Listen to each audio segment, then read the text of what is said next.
മുൻപ് കുറച്ച് ദൂരെയുള്ള കുഞ്ഞു കൃഷിയിടങ്ങളിൽ കൂർക്ക കൃഷി ചെയ്തപ്പോൾ വേനൽ വന്നപ്പോൾ മുഴുവൻ ഉണങ്ങിപ്പോയി. അതിനാൽ ഇത്തവണ വീട്ടിൽ ചെടിച്ചട്ടികളിൽ പരീക്ഷിക്കാം എന്ന് കരുതി. പഴയ സെറ്റ് ഉണങ്ങിത്തീരുന്നതിന് മുമ്പ് കുറച്ച് ചെടികൾ പറിച്ചെടുത്ത് വീട്ടിൽ കൊണ്ടുവന്ന് ചെടിച്ചട്ടികളിൽ നട്ടു.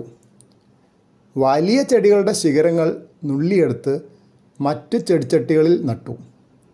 വീട്ടിൽ ഇപ്പോൾ ജലദൗർലഭ്യമില്ലാത്തതിനാൽ നന്നായി വളരുന്നുണ്ട്.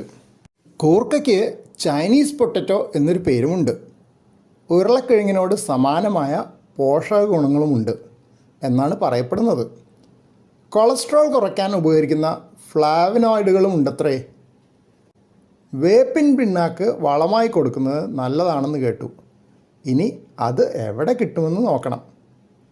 നട്ട് 5-ാം മാസം വിളവെടുക്കാമെന്നാണ് വായിച്ചത്. പക്ഷേ ഇതുവരെ വർഷാവസാനമല്ലാതെ കൂർക്ക മാർക്കറ്റിൽ വരാൻ തുടങ്ങുന്നത് കണ്ടിട്ടില്ല.